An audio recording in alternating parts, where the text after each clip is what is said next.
tanggal 17 hari Senin. Saksikan Arena Liter S. Yang tidak kesini nonton live di siaran langsung TVRI. Polisi memberikan tembakan peringatan saat menggerebek arena sabung ayam di Lampung. Tiba-tiba terjadi tembakan balasan yang mengakibatkan 3 orang polisi tewas. Hey, selamat datang di channel Satu Kata. Siap buat dapetin info dan inspirasi keren? Yuk, langsung mulai. Dan di video ini kita bakal bahas lebih dalam. Jangan lupa untuk subscribe channel ini. Kasus yang viral ini terjadi pada 17 Maret 2025 di Kampung Karangmani, Lampung. Polisi menggerebek lokasi yang dicurigai dibekingi oleh oknum TNI. Oke guys, sebelum kita memulai kontennya, ada baiknya kita semua berbelasungkawa atas kejadian ini dan memanjatkan doa kepada 3 korban di dalam kasus ini, dan semoga keluarga yang ditinggalkan diberikan ketabahan. Jadi guys, kejadian ini terjadi di Kampung Karangmanik, Kecamatan Negara Batin, Kabupaten Waikanan, Lampung, pada Senin sore 17 Maret 2025. Waktu itu, polisi mau ngegerebek arena sabung ayam di lokasi itu karena sebelumnya ada laporan dari warga. Katanya, tempat itu dicurigai jadi lokasi perjudian sabung ayam.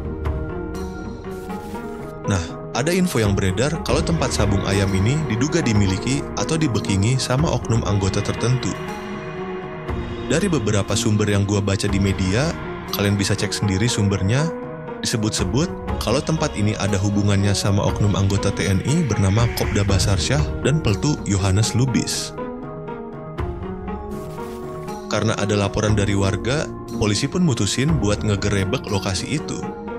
Total ada 17 anggota polisi yang diterjunkan buat operasi ini. 3 diantaranya adalah Ibtu Lusianto, Kapolsek Negara Batin, Waikanan, Bribka Petrus Aprianto, Bintara Polsek Negara Batin, dan Bribda M. Galip Suryaganta, Bintara Satreskrim Polres Waikanan. Operasi ini sendiri dipimpin sama Ibtu Engga dari Polres Waikanan, Satuan Samapta, dan Polsek Negara Batin. Tapi karena udah ada info kalau tempat ini dibekingi sama oknum aparat, para polisi pun lebih waspada. Soalnya, yang mereka hadapi bukan warga sipil biasa, tapi sesama aparat keamanan negara. Begitu sampai di lokasi, polisi langsung ngeliat sekelompok orang lagi asik nontonin sabung ayam.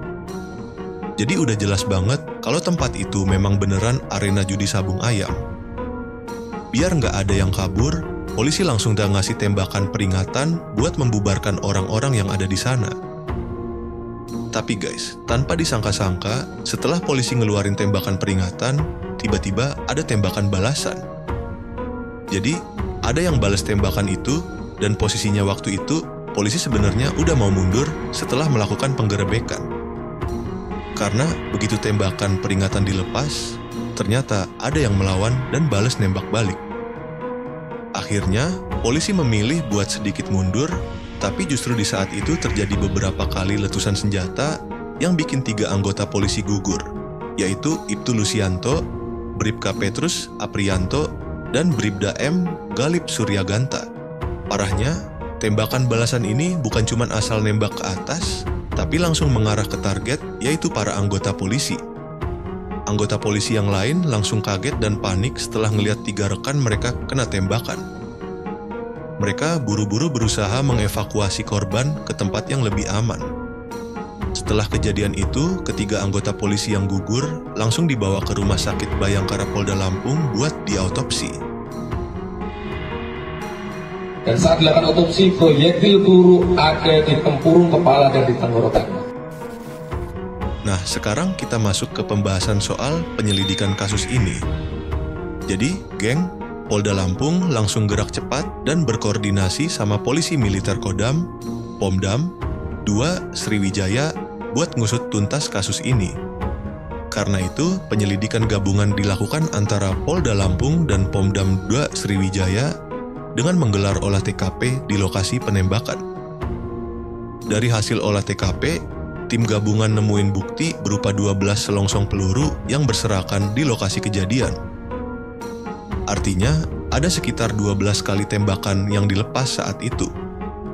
Selongsong ini bakal diperiksa di laboratorium forensik buat diidentifikasi, termasuk buat nyari tahu arah tembakannya. Selain itu, aparat juga nemuin beberapa barang bukti yang diduga terkait dengan sabung ayam. Masalahnya nih guys, yang ditemukan cuma selongsong pelurunya aja. Sementara, senjata yang dipakai buat nembak masih belum bisa diidentifikasi. Tapi, yang bikin makin rumit, di daerah itu memang peredaran senjata api udah jadi hal biasa. Beberapa orang di sana bahkan ngaku kalau ada penjualan senjata api ilegal yang udah berlangsung turun-temurun. Tempat kejadian ini sendiri dikenal sebagai daerah Texas atau zona hitam, yang memang jadi tempat beredarnya senjata api rakitan. Makanya, buat melacak senjata yang dipakai di kejadian ini nggak segampang itu, karena bisa aja satu senjata dirakit dari berbagai komponen berbeda. Tapi ada info terbaru nih geng, ternyata senjata yang dipakai di insiden ini bukan senjata rakitan. Nah, gimana menurut kalian guys? Ini senjata rakitan atau bukan? Atau mungkin pelurunya asli, terdaftar, tapi justru senjatanya yang rakitan? Soalnya, kalau pelurunya resmi dan terdaftar, harusnya bisa di-tracking karena setiap peluru itu punya kode unik. Dan saat dilakukan otopsi, proyektil peluru ada di tempurung kepala dan di tenggorokannya. Hasil otopsinya sendiri menunjukkan kalau ketiga korban mengalami luka tembak yang cukup fatal. Ibtu Lusianto kena tembakan dari arah depan dada, tepat di bagian kanan, dan proyektilnya sampai menembus rongga dada sebelah kiri. Bribka Petrus kena tembakan di bagian depan, persis di sebelah mata kiri, dan proyektilnya ditemukan di dalam tempurung kepalanya. Sementara itu, Bribda Ghalib terkena tembakan di sisi kiri bibir yang menembus sampai ke rongga mulut, dan proyektilnya ditemukan di tempurung kepala belakang serta tenggorokannya. Masalahnya guys, sampai sekarang belum diketahui siapa yang melakukan penembakan ini. Soalnya, untuk menentukan tersangkanya, perlu bukti dari hasil uji balistik proyektil peluru serta senjata yang digunakan. Selain itu, keterangan saksi juga penting banget buat memperjelas kejadian ini. Tapi, yang bikin makin ribet, senjatanya sampai sekarang masih belum ditemukan. Walaupun begitu, pihak penyidik masih terus bekerja buat mengungkap kasus ini secara terang benderang. Dan meskipun senjata yang digunakan belum ditemukan, tersangkanya sudah teridentifikasi. Sekarang, kita masuk ke pembahasan tentang profil para korban dan tersangka dalam kasus ini. Pertama, Ibtu Lusianto menjabat sebagai Kapolsek Negara Batin sejak tahun 2023. Sebelumnya pernah menjabat sebagai Kapolsek Semaka, Polres Tanggamus. Dikenal sebagai sosok yang baik dan dermawan, baik ke anggota maupun masyarakat sekitar. Beberapa hari sebelum kejadian, tepatnya 13 Maret 2025, beliau sempat membagikan 50 paket takjil bersama anggota kepolisian lainnya. Kedua, Bribka Petrus Aprianto meninggalkan seorang anak yang masih berusia 6 bulan. Sebelum kejadian, sebenarnya dia berencana mudik ke Palembang, tapi takdir berkata lain. Dikenal sebagai sosok yang pendiam dan jarang bicara, bahkan saat acara keluarga.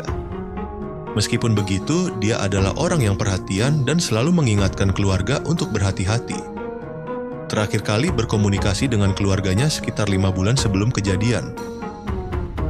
Dan yang ketiga, Bribda Ghalib Suryaganta. Sebulan sebelum kejadian, ayahnya meninggal dunia pada 17 Februari 2025. Neneknya juga meninggal di rumah sakit yang sama. Setelah ayahnya meninggal, dia jadi tulang punggung keluarga dan berniat pindah tugas ke Bandar Lampung supaya bisa lebih dekat dengan ibunya. Dikenal sebagai sosok ceria, periang, sopan, dan rajin ibadah. Sejak kecil sudah bercita-cita jadi polisi dan rutin olahraga supaya bisa lolos seleksi setelah lulus SMA di tahun 2020. Beberapa hari sebelum kejadian, sempat buka puasa bersama keluarganya. Kepergian ketiga polisi ini tentu membawa duka mendalam bukan cuman bagi keluarga mereka, tapi juga masyarakat sekitar. Apalagi mereka gugur saat bertugas di bulan Ramadan, menjelang Lebaran. Yang bikin gua heran guys, kenapa ya orang-orang baik tuh selalu cepat dipanggil? Kayak ada aja kejadian yang bikin kita mikir keras. Tangis keluarga korban pecah saat mendengar kabar bahwa anggota keluarga mereka gugur dalam tugas. Mereka berharap pelaku segera ditangkap dan dihukum setimpal atas perbuatannya. Rencananya, ketiga korban akan dimakamkan di tempat yang berbeda. AKP Anumerta Lusianto akan dimakamkan di TPU Desa Sumberharjo, Kecamatan Buai Madang Timur, Kabupaten Ogan Komering Ulu, Okau Timur. Aibda Anumerta Petrus Aprianto akan dimakamkan di TPU Sagung, Kecamatan Buai Madang, OKU Timur. Bribtu Anumerta Galip Suryaganta akan dimakamkan di kampung halamannya di Bandar Lampung. Kapolri Jenderal Listio Sigit Prabowo memberikan kenaikan pangkat luar biasa Anumerta kepada ketiga anggota polisi ini sebagai bentuk penghargaan atas pengorbanan mereka. Ibtu Lusianto naik pangkat menjadi AKP Anumerta Lusianto. Bribka Petrus Aprianto naik pangkat menjadi Aibda Anumerta Petrus Aprianto.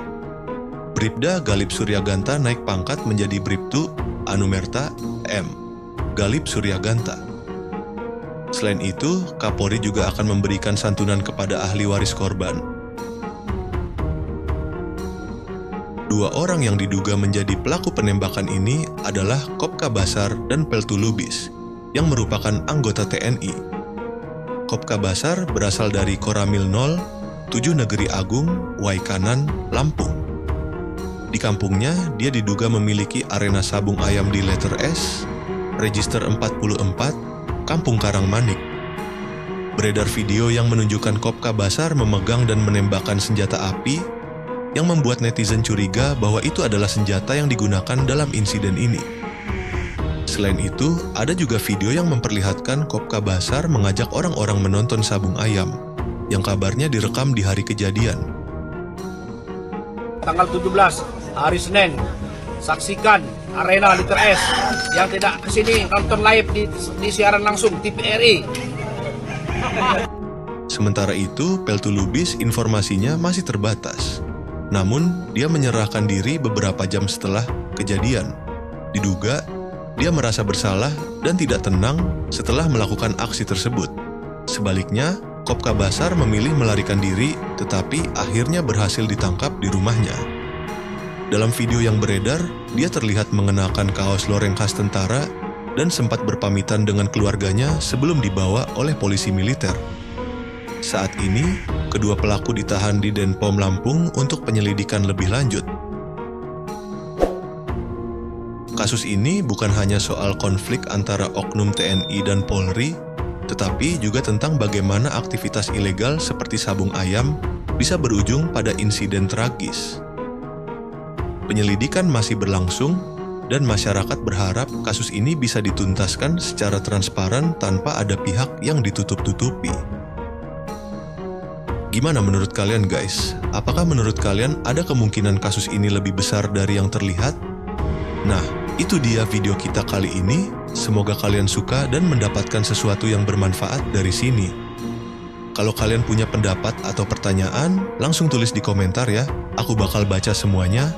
Jangan lupa untuk support channel ini dengan like, subscribe, dan nyalakan lonceng notifikasinya biar kalian nggak ketinggalan video-video seru berikutnya. Terima kasih sudah menonton, stay awesome, dan sampai ketemu lagi di video selanjutnya. Salam satu kata.